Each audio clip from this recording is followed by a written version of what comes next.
Comenzamos una nueva emisión de Enfoque Comarcal. Les damos la bienvenida a este programa semanal de COP TV, donde profundizamos una temática que atraviesa a las y los habitantes de la comarca andina. En este caso vamos a continuar la temática de la semana pasada, la industria audiovisual en la comarca andina. ¿Cuánto cuesta? ¿Qué recursos lleva realizar una producción audiovisual en la comarca, en la Patagonia? Bueno, en este programa continuamos hablando con realizadores, con directores y con actores.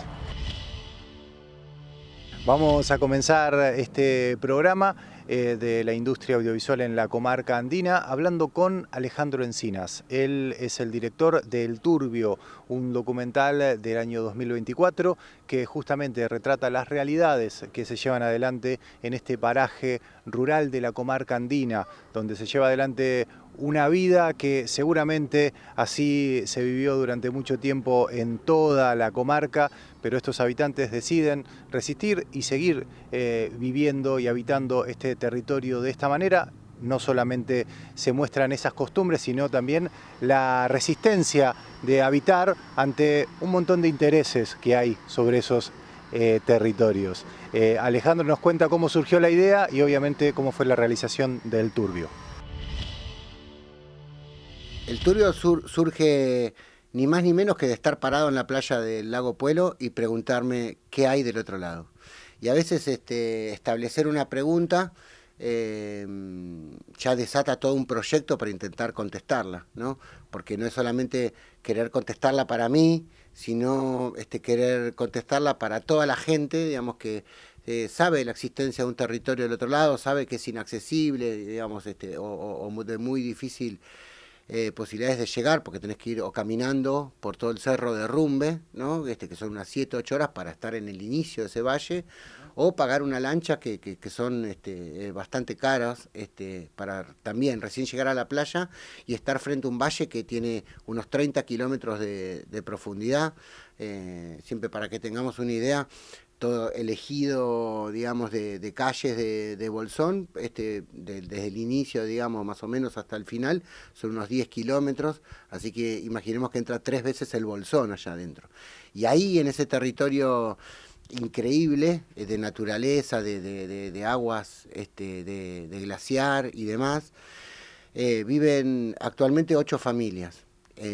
Lo hacen sin energía eléctrica, algunos tienen paneles solares, siguiendo los ritmos de la naturaleza, la producción, casi en la autosuficiencia, no por elección, sino porque así era nuestro modo de vida. Nosotros fuimos los que abandonamos eso y nos volvimos un poco más burgueses, citadinos y cómodos, y ellos, bueno, viven respetando los ciclos de la naturaleza, comiendo tomate cuando la naturaleza da tomate, ¿no? En cualquier momento del año.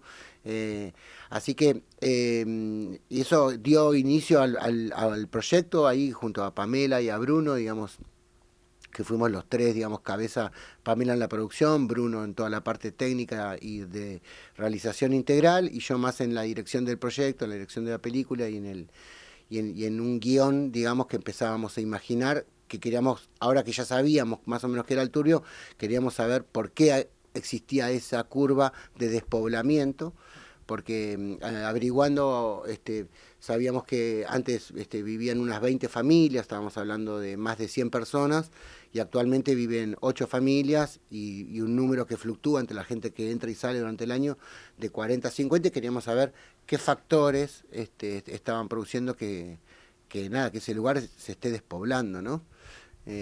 Bueno, se me ocurre preguntarte el tiempo, en el factor tiempo. Para contar todo eso había que hablar con esas familias. Me imagino que habrá sido llegar, tocar palmas y decir, tengo esta idea. ¿Cómo fue ese proceso? El factor tiempo es lo que define a esta película. Tanto el tiempo que nos tomamos para producirla, el tiempo que le entregamos, digamos, nosotros, estas 3 personas que te nombraba, Pamela, Bruno y acá quien habla, dejamos nuestros trabajos, ¿sí? Cuando vimos la magnitud del proyecto, yo estaba laburando en una cuestión, en una gestión de cultura, Bruno estaba con el tema de publicidades y demás, pero bueno, corrimos las cosas, un poco que nos entregamos a, no sé, a la energía del universo, no sabíamos, pero teníamos que hacerlo porque había una cuestión. Primero el tiempo, porque esto estaba en permanente cambio, ¿sí? Había personas muy mayores que estaban enfermas, que había que entrevistar antes, porque acá la gente adulta, digamos, son los que tienen la historia de este lugar. Y a veces se van y nos dan sus testimonios y nos quedamos sin saber un montón de cosas que después suponemos. Así que había una cuestión del tiempo. Y después porque le íbamos a tener que dar, en cada cruce, nosotros no podíamos cruzar para quedarnos un año allá. Teníamos que cruzar, volver. Y eso llevaba una producción bastante grande, aparte con todos los equipos. Bruno iba tipo Robocop con todas sus cosas. Y así que fue fundamental y creo que eso es lo que más se nota cuando la gente mira la película. El nivel de confianza, hoy los puedo llamar amigos, los podemos llamar amigos, los amigos que están del otro lado, familias muy queridas, pero eso se ganó con tiempo, poder ir y tener tiempo. Y a veces nos quedábamos una semana y dormíamos en la casa de los pobladores y hacíamos todas las actividades con ellos. Un poco la pregunta era, bueno, primero era un documental y sobre nosotros, y por qué, y para qué, ¿no? Y ustedes quiénes son. Y todas esas barreras al primer, al segundo día se van venciendo. Nos preguntaban qué tenían que hacer. Y yo, no, nada, lo que hacen todos los días y nosotros lo vamos a hacer con ustedes. Entonces los acompañamos a arar o los acompañamos a juntar leña, amasábamos con ellos. Así que fue también muy transformador para nosotros, porque nos metimos en ese, yendo a lo del tiempo, no tiempo que hay allá. Allá no existe el sábado, el domingo. Entonces para nosotros fue maravilloso y siempre estábamos haciéndonos la pregunta de si íbamos a poder trasladar eso que habíamos sentido, eso que habíamos visto adentro de la película. Y bueno, fue un año de rodaje. Y después casi en un mes y medio de convivencia, casi de silla caliente, que uno editaba de día, el otro editaba de noche. Logramos llegar como a un primer corte y ahora ya lleva casi un año, se cumple ahora, de recorrido por festivales. Pero sobre todo, más allá de toda la expansión que está teniendo la película, que nos llena de orgullo a nosotros y creo que a mucha gente de la comarca, es como la gente de acá la hizo propia, ¿no? Cada vez que intentamos seguir mostrándola, además, se llena y el resultado con la gente es de impacto emocional. Uno puede decir, bueno, estoy yendo a ver una película con vaquitas, qué sé yo, es otra cosa, es una cosa que te cuestiona el modo de vida que estás llevando, ¿no? Muestra un modo de vida que casi que se está perdiendo en la Patagonia y que va a quedar solo en los libros, y te cuestiona y además, bueno, nada, es emocionante. Y no es porque la hayamos hecho, es emocionante en serio. Bien, vamos a los recursos. Llevar adelante una película, bueno, dijeron, dejamos nuestros trabajos por semejante proyecto. Hablo de recursos humanos, nombraste a 2 personas además de vos. Recursos técnicos, había un Robocop y lo económico, porque todo hay que vivir y sostener ese trabajo. Bueno, contanos un poco esas 3 patas de los recursos. Bueno, eso es un diseño que se establece y se planifica antes, ¿no? Eso fueron casi 2 meses de preproducción, donde se establecen los problemas. El primer problema que los tuvimos nosotros con el Turbio y lo tiene cualquiera de todos los chicos que estamos haciendo cine acá en la comarca, es la falta de dinero. Ese es el renglón 1. Bueno, plata no hay. Bien. ¿Qué sí hay? Ganas, un montón de seres humanos dedicados al cine, una comunidad hermosa que va creciendo cada vez más, de la que te podés sostener, y el que no te puede prestar un micrófono o el otro te lo alquila y te lo da a pagar con tiempo, digamos. Hay una red que se está armando que sostiene y mucho. Nosotros hicimos mucho uso de esas relaciones humanas, que si no, no lo podríamos haber sostenido. Y después hay instituciones. ¿Están todas dedicadas al cine? No, casi ninguna, pero tienen recursos, y no estoy hablando de recursos financieros, estoy hablando de recursos que vos podés usar. Entonces, esa fue la parte que desarrolló Pamela Gallardo, que armó nosotros le llamamos ingeniería de producción, que tiene que ver con ir a ver un montón de instituciones y pedirles recursos que ellos tienen. Por ejemplo, la lancha de parques nacionales. Podemos hacer uso de la lancha de parques, podemos contar con ustedes si me garantizás tantos viajes, qué sé yo. Bueno, ¿y con qué dinámica y demás? Bien, ir a ver a las Secretaría de Familia y demás para toda la cuestión de alimenticia y demás acá de los 3 municipios, sobre todo El Hoyo y Pueblo, digamos que fueron grandes, nos dieron un gran respaldo con eso, porque no podíamos cruzar con 2 patis. Teníamos que llevar comida para nosotros por una semana y también para las familias, y las familias allá son numerosas. Entonces, eso. Después, el respaldo incuestionable que da la existencia de la carrera, la universidad y la sede andina. El Pañol fue ofrecido, en eso fue un convenio que realizamos, porque justo Bruno tenía que hacer su tesis. Cuando algún alumno está en periodo de tesis, tiene como prioridad sobre el Pañol, ¿no? El Pañol es el lugar donde están el equipamiento ahí en la universidad y donde todos los chicos pueden hacer sus prácticas, sus realizaciones, pero bueno, tuvimos como cierta prioridad en ese uso, y lo tuvimos al servicio nuestro mientras Bruno lo usara para su tesis, que era la película.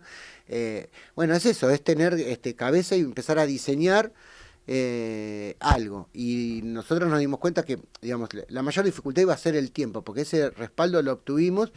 Si vos eso lo querés pasar a plata, si vos querés presentar esto, por ejemplo, en el Inca o en algún lugar, y dices, bueno, ¿cuánto sale hacer el Turbio? Y es un montón de plata, pero que nosotros la conseguimos con los recursos. Solamente el hecho del tiempo que se pasa del otro lado, los seguros que habría que pagar, nosotros hubo noches que dormíamos en la misma habitación que los pobladores. Y eso nos dio intimidad. Si vos cruzás del otro lado con equipos, con carpas, 30 personas, 2 de sonido, 2 de esto, asustás no se podría haber logrado esa película. Entonces hay que pensar también cuando uno hace el diseño de producción, bueno, estoy haciendo una ficción, sí, bueno, un documental requiere otro tipo de cosas.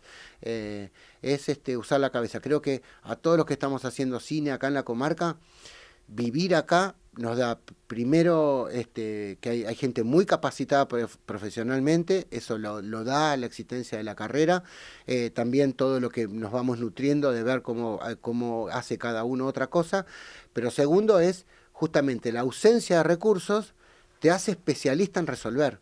Yo lo viví, yo estudié cine en la Universidad de La Plata, y si vos comparás la Universidad de La Plata con la Universidad del Cine en Buenos Aires o con la NERC y demás, la falta de recursos es abismal. Y es resolver. Dice, bueno, ¿cómo se tiene que ver el plano? Así. Bueno, y si hacemos así, si no es lo mismo, sí. Y no estás alquilando nada y lo resolves. Creo que hay gente muy capacitada para resolver rodajes en la montaña acá. Todos.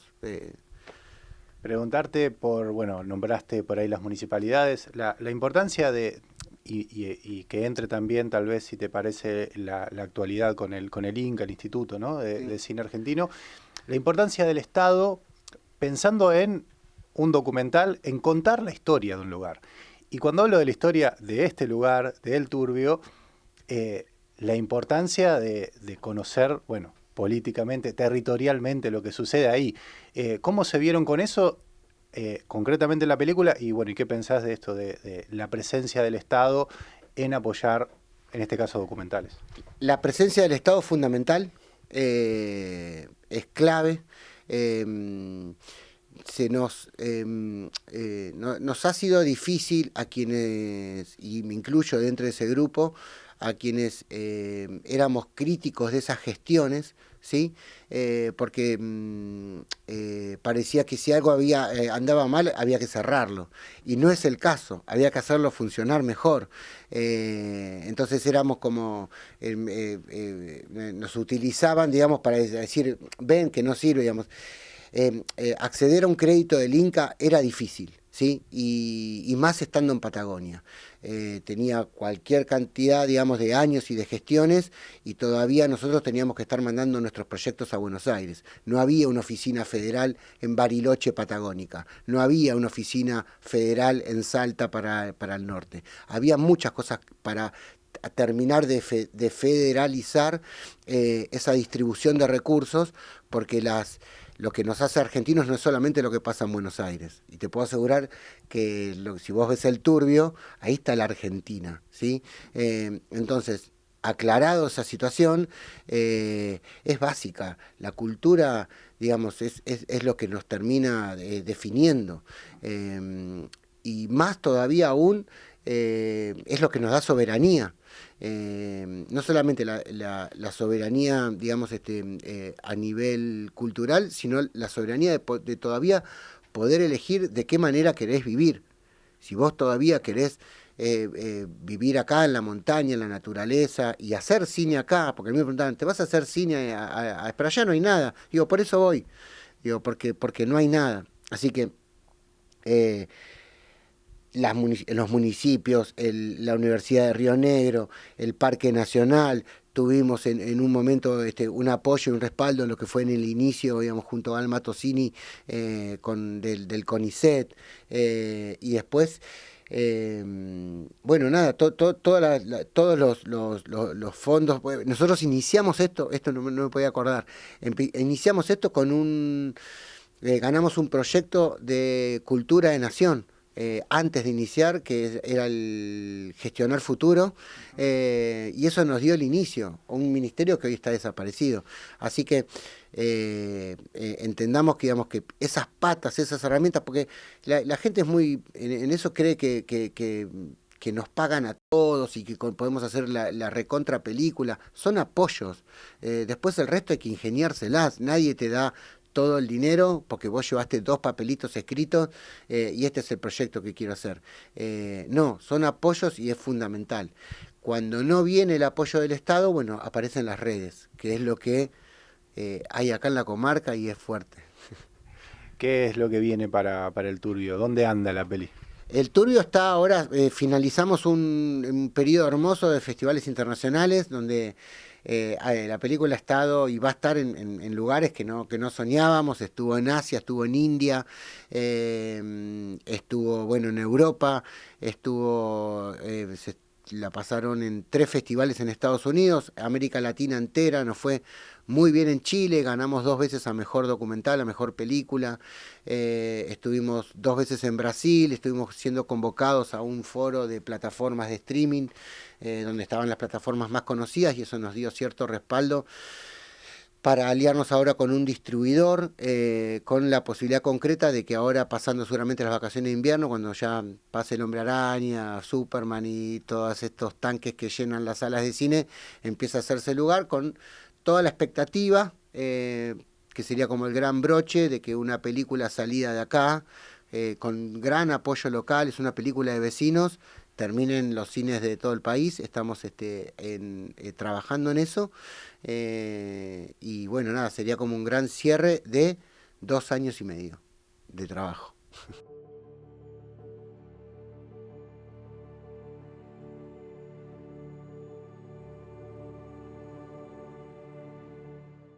A continuación vamos a conocer la realización de un cortometraje realizado en Ushuaia. Nos vamos a ir un poquito más lejos de la comarca, bastante más al sur, porque en el contexto del Festival Nieve Roja, que se realizó en el Bolsón del 12 al 15 de junio, nos encontramos con Merlina Castaño y Jorge Cezanne. Ellos son directores del corto Las Continuidades, este cortometraje que se presentó en este festival ya típico en su 6ª edición de Nieve Roja, pero también ha recorrido y está recorriendo un montón de festivales en la Argentina y el mundo.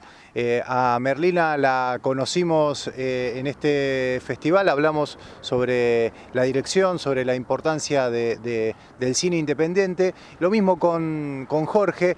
Le van a ver una cara conocida si vieron El Eternauta, si vieron Ocupas o Pisa, Birra y Faso. Es un actor y director que ya lo conocemos de otras producciones, pero obviamente hablamos de lo que es la industria independiente y también de cómo hacer cine en el contexto político actual. Bueno, nos vamos a encontrar con un cortometraje que filmamos en Ushuaia, en la provincia de Tierra del Fuego, que es post-apocalíptico. y que bueno, está hecho con el 90% del equipo técnico y artístico de la gente de Tierra del Fuego. Y bueno, y Mer escribió el guión, así que por ahí te puede contar algo más sobre la historia. Bueno, ¿qué podemos adelantar de un cortometraje, pero que son 15 minutos, pero me imagino que son muchos días y semanas de trabajo? Sí, es muchos días de trabajo por 15 minutos, parecería que es muy poco, pero se trabaja un montón, se escribe, hay un tiempo de maduración también en eso. Pero también en un momento cuando vas a filmar sucede, es cuando sucede. Uno puede pensar un montón de cosas, pero en el momento de filmar también suceden otras y hay que estar muy atento a escucharlas también, a sentirlas y ver que hay un plan, pero a sentir también lo que está pasando. Entonces, nada, es un poco eso. Es posapocalíptico, como decía, y a la vez también muy humano. Hay algo de la humanidad que es un poco lo que nos engloba a todos y hay algo de las vivencias humanas en relación a un hábitat así, digamos. Es del 2024, o sea, se estrena en 2024. Bueno, cuéntenos cómo fue esa producción, el guionado a partir de la idea, cuánto tiempo estuvieron en el contexto actual de producir, de rodar en la República Argentina.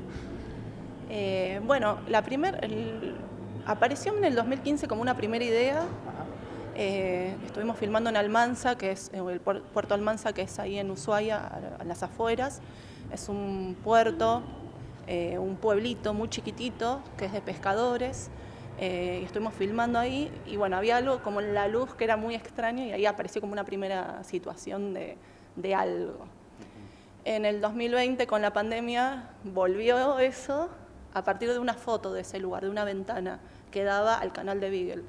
Y ahí se empezó a desarrollar todo. Después tuvimos la suerte de ir a filmar una película y estuvimos 3 meses, lo cual siguió como ahí madurando la situación y conocimos un montón de personas de Ushuaia, de Río Grande, de Tolwyn, para entender que había que hacerlo con ellos.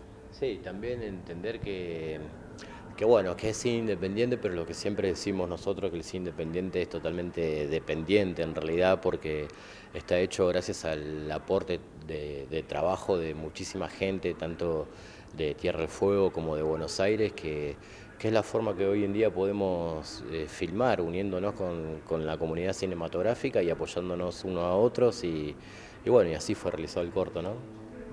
Sí, hubo una primera instancia, veíamos los pasajes para viajar en verano, los queríamos filmar en verano porque igual hace frío en verano, entonces. Pero también había algo con la luz, hay una luz muy particular en invierno, en junio, que es una luz azulada y toda tamizada y constante. Amanece como 9:30 y atardece, sí, se va el sol 4 de la tarde más o menos. Es un tiempo corto para filmar, eso hace que tengas que filmar en más días, pero a la vez no usamos luces nosotros, porque queríamos usar esa fuente de luz natural que ya nos daba y que no nos iba a dar la tecnicidad. Entonces fueron como estrategias también para que suceda, pero bueno, en primera instancia decíamos no vamos a poder, económicamente era imposible, hasta que sucedió con muchísimo esfuerzo, pero también pensar en eso, como se hace colectivamente un trabajo, no lo hace uno solo, sí, bueno, vamos ya, no. ¿Cuántas personas trabajaron en este? Mira, en el equipo del cortometraje éramos 10 personas, pero después, bueno, esto es lo que decimos de hacerlo con la gente. Nosotros, por ejemplo, en Buenos Aires, un amigo, Guido, nos hizo la postproducción del color, que es un costo que no podríamos haber abarcado nosotros. Otro amigo, Gaspar, también nos ayudó con la postproducción del sonido. Entonces, bueno, en el rodaje fuimos 10, pero fueron muchísimas las personas que nos ayudaron a poder realizar el corto.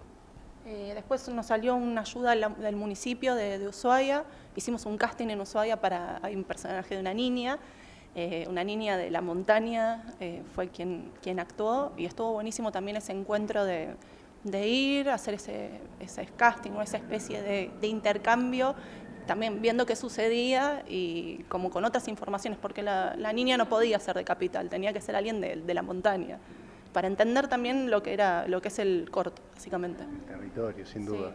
Y el otro chico es de La Plata, pero el padre vivió en Ushuaia, entonces tenía el conocimiento de haber ido un montón de veces de chiquito, de haber hecho camping, no sé, cómo habitar de otra manera el lugar. Conocer el Monte Olivia, los 5 Hermanos y los ríos y arroyos de allá.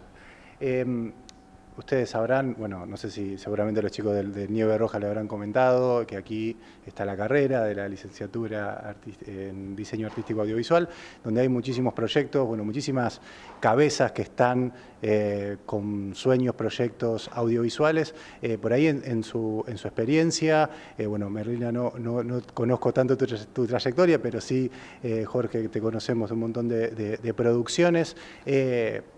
Tal vez un mensaje para ellos, ¿no? Que están preparándose y ven que el contexto está más que difícil, ¿no? Que las noticias para la industria audiovisual no son las mejores. ¿Qué mensaje se les da? Que no los detenga lo económico, que es muy importante porque de verdad es complicado, pero también hay un montón de herramientas hoy en día para poder filmar y el valor principal son los humanos. Entonces, si uno sabe eso, por más plata que tengas, si no tenés ese valor de lo que uno sabe hacer, puede pasar nada. Entonces, digo, como ante este contexto que es difícil, no detenerse, tratar de encontrar las herramientas para narrar de otras maneras las historias propias también, ¿no? Y la particularidad, también no querer... que también es válido, ¿no? Como, bueno, queremos parecernos a tal cosa, pero también como buscar como más adentro, decir, bueno, ¿cuál es la particularidad de uno? Que todos tenemos nuestra particularidad, y a partir de ahí probar, que eso me parece que es la aventura, y uno no está como totalmente terminó acá, no, es todo el tiempo uno está aprendiendo, entonces está bueno eso, pensar eso, que no los detenga. Sí, también yo creo que está bueno usar la misma estrategia que usa la gente que viene filmando hace un montón, unirse, acompañarse y no tenerle miedo a la identidad de uno. Creo que eso es muy importante y creo que el cine patagónico está lleno de gente muy, muy talentosa, tanto ya formándose, o también eso es tan relativo porque uno siempre se está formando. Es un oficio, un arte que no terminas de aprender nunca. Y que eso, que se unan para apoyarse entre los proyectos de la gente conocida y que les guste hacerlo, y ir por la identidad de uno, que eso es lo que termina poniendo en valor todo. Y con respecto a los festivales y traerlos otra vez a Nieve Roja, bueno, ¿qué importancia tiene esta participación? El encuentro fundamental, que sucedan, que podamos ver los trabajos de las personas, capaz trabajos mucho más chiquitos que lo que es una plataforma, y es re importante que sucedan todos los años, que siga sucediendo estos espacios, que hay que defenderlos, cuidarlos, compartirlos y darle todo el amor así. Sí, yo pienso también que hacer cine no es solo filmarlo, sino que generar pantalla es tan importante como filmarlo, porque si no, no existen los lugares de encuentro, de exhibición de los trabajos. Y bueno, y quiero felicitar a la gente y espero que toda la comunidad de la comarca y las autoridades políticas y la sociedad acompañe año a año cada vez más al festival. Bueno, y por último, para los espectadores, para los que vemos el producto terminado, ¿qué valor y qué importancia tiene que la industria audiovisual en nuestro país y bueno, y este trabajo tal vez independiente y colectivo, bueno, siga teniendo guionistas, productores, iluminadores, técnicos, bueno, directores, actores, actrices? Bueno, es muy importante. Nosotros, además de en este momento de dirigir, aparte actuamos, somos directores de arte, diseñadores de vestuario, hacemos varios roles en cine. Entonces, sí, nada, nuestra fuente de trabajo principalmente es el cine independiente. Entonces, nada, es muy importante el apoyo del Inca, el apoyo de las instituciones, porque si no, realmente es muy difícil. O sea, solo quedan las plataformas. Bueno, dan trabajo, pero es otra forma también de trabajo, que no es la identidad que tiene el cine independiente, porque esa también es así. Sí, también el cine es muy difícil de realizar y sin un instituto de cine en funcionamiento se nos va a hacer muy difícil seguir perfeccionándonos. Digamos, el instituto de cine en funcionamiento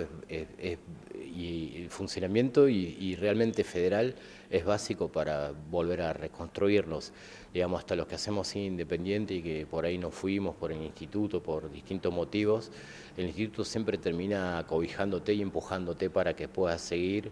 Sin ir más lejos, bueno, yo no estudié cine, pero sí me pude formar gracias a las películas del instituto, y así hay un montón de casos, y bueno, y cuidar eso e intentar de que vuelva a traccionar.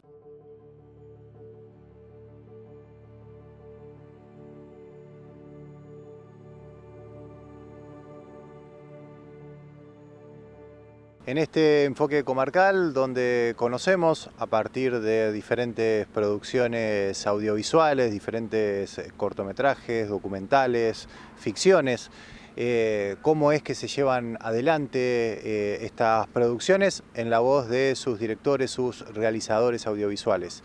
En este caso vamos a conocer a Sigilos del Bosque, un largometraje que vio la luz en definitiva en el 2024, pero en realidad tiene toda una historia de un encadenamiento de cortometrajes que se fueron enlazando y realizando.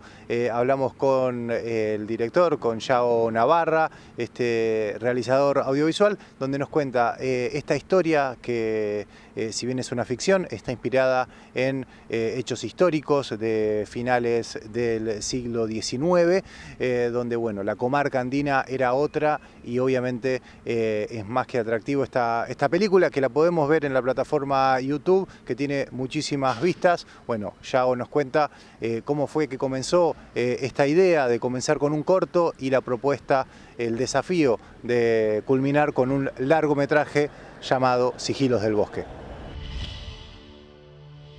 Bueno, Sigilos del Bosque es una peli independiente realizada acá en el Bolsón, y la idea surge durante la realización de un cortometraje que se llama La Visitante. Dijimos, che, ¿y si hacemos una peli que lleve distintos cortometrajes del estilo de La Visitante?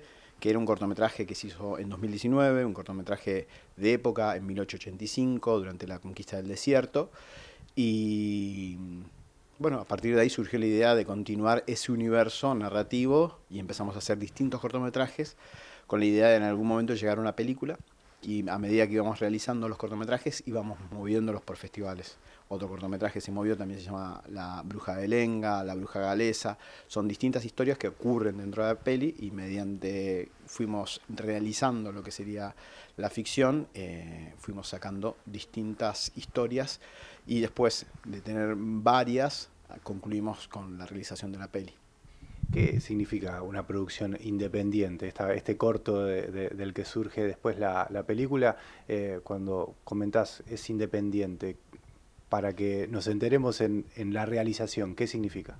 Bueno, una película independiente es una película financiada de manera independiente. En este caso, nosotros la financiamos en nuestro bolsillo. No tiene ningún tipo de aporte de dinero, y yo mediante iba haciendo algunos trabajos de otra índole, de publicidades y trabajando de otras cosas audiovisuales, iba juntando una platita para ir realizando los diferentes cortometrajes, para bancar lo que es el traslado, el catering, si había que tirarle unos pesos a los actores, a las personas que venían a ayudar, y mediante la financiación independiente fuimos cubriendo todos los gastos que se tienen que hacer.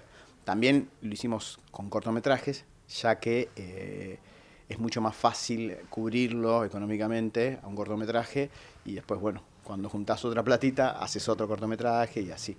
El primer cortometraje fue realizado con ayuda de la Universidad de Río Negro, en lo que sería la cátedra de TDAH, que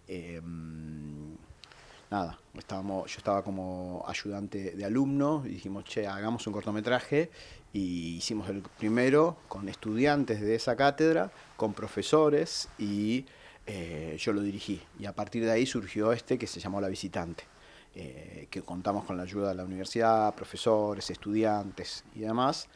Ese cortometraje le fue muy bien en festivales, recorrió muchísimos festivales y ganó muchísimos premios, así que nada, nos animamos a un poquito más. Bien, los recursos, quería preguntarte, los estás nombrando de alguna manera, recursos humanos, recursos técnicos, ¿cómo fueron solucionando? Bueno, la UNI me imagino que habrá aportado el equipo que utilizan para las filmaciones, pero después cuando siguieron, ¿cómo fue la situación? Sí, en el primer cortometraje estipulamos un rodaje que requería diferentes equipamientos de luces y demás, para que también los estudiantes de la cátedra de ese año pudieran trabajar en escena con todos esos equipamientos que están dentro de la universidad y lo lleváramos a cabo dentro de lo que sería un rodaje profesional. Así que ese cortometraje lo grabamos más o menos 30 personas en Mallina Ahogado, en lo que sería el faldeo del Perito Moreno y una parte en el Cerro Pilquitrón.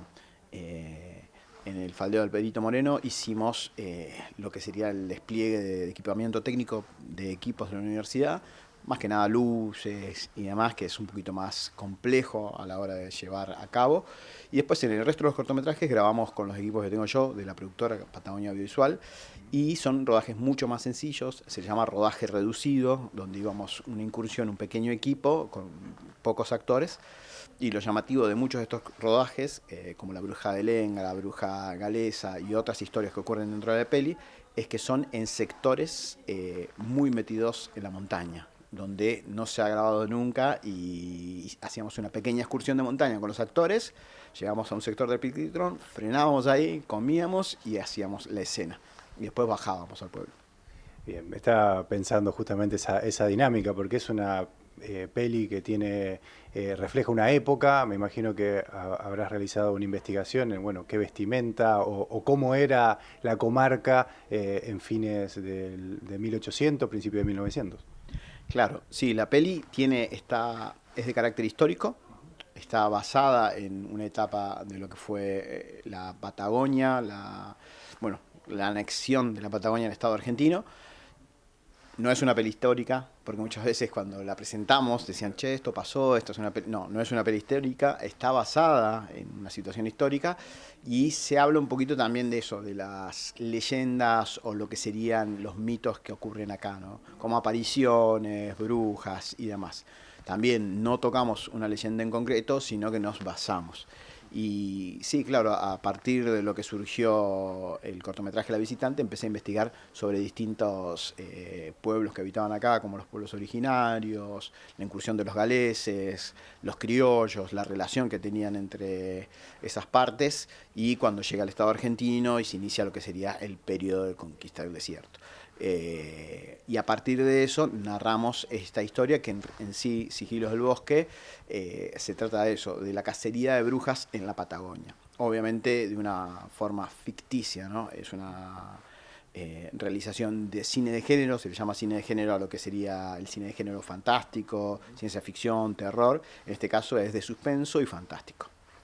Bueno, una vez que ya Sigilos tomó forma de película, ¿cómo fue el caminar y bueno, y dónde la podemos encontrar hoy o dónde se encuentra hoy Sigilos del Bosque?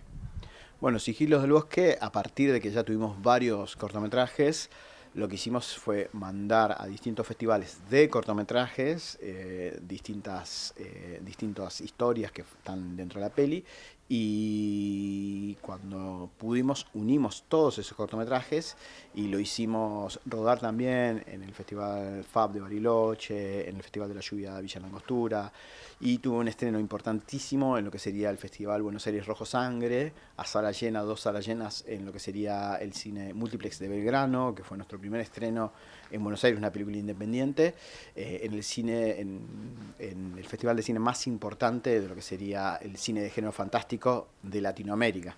Y estuvimos presentes, ese año también se estrenaba Donde se echa la maldad y otras películas muy grandes que estaban empezando a hacer un hito lo que es el cine de género argentino. Así que nada, fue una experiencia tremenda, estuvo buenísimo y la película tuvo un recorrido más o menos entre 60 y 70 festivales, no sé a ciencia cierta porque ya perdí la cuenta. Entre cortometrajes recibió diversos reconocimientos y concluyó ahí en lo que sería el Buenos Aires Rojo Sangre, y posteriormente lo que hicimos es subirlo al canal de YouTube. Bien, Yago, para terminar, ¿por qué es importante que se cuente ficciones o documentales o cortometrajes o pelis desde la comarca andina? ¿Por qué es importante que las producciones, la industria audiovisual siga caminando y creciendo? Bueno, primero que nada hablar de la Universidad Nacional de Río Negro, que yo soy egresado de la universidad, soy licenciado en Diseño Artístico Audiovisual y creo que es una posibilidad, las universidades son una posibilidad en todo el país y que haya universidades en distintos pueblos como el Bolsón y distintos pueblos de interior es fundamental para el crecimiento de la industria en general. En este caso estamos hablando de la industria audiovisual que nos da la posibilidad de contar desde la región de donde estamos. Anteriormente tenía que venir una persona de Buenos Aires para poder grabar acá y ahora tenemos la posibilidad, gracias a la Universidad de Río Negro y a otras posibilidades que se fueron dando, de poder contar nosotros, la gente de acá, yo soy nacido y criado en el Bolsón, con nuestras herramientas que tenemos, historias que se nos ocurren a nosotros y las podemos mostrar al resto del mundo. Creo que eso es fundamental. Hoy en día hay una explosión dentro de la comarca andina, hay una explosión dentro de la Patagonia. Yo hace varios años ya circulo por diferentes festivales de cine, me acerco a diferentes convenciones audiovisuales que hay dentro del sector Patagonia y gracias a todas las universidades, la Universidad del Comahue, la Universidad de Tierra del Fuego, la Universidad de Río Negro, hay una explosión de carácter audiovisual en lo que es la Patagonia y un montón de gente que está queriendo contar sus historias. Creo que es fundamental que existan estas posibilidades y que cada uno con sus herramientas empiecen a construir lo que es la cultura audiovisual de la Patagonia, en este caso de la comarca andina. Por eso nosotros nos animamos a hacer esto y también gracias y siempre tuvimos el apoyo de la universidad, pudimos lograrlo, realizarlo, llevarlo a cabo, llevarlo a festivales y ahora que se haya estrenado en YouTube, que ya tiene más de 6.000 y pico de reproducciones, para una peli independiente es un montón y la verdad que en ese sentido estamos muy contentos. Creo que es fundamental el desarrollo cultural y sobre todo en estos tiempos de crisis. Creo que sostener desde la cultura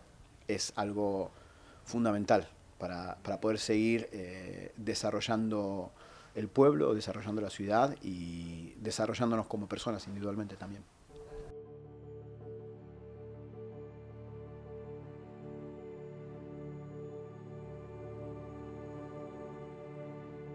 Llegamos al final de este programa.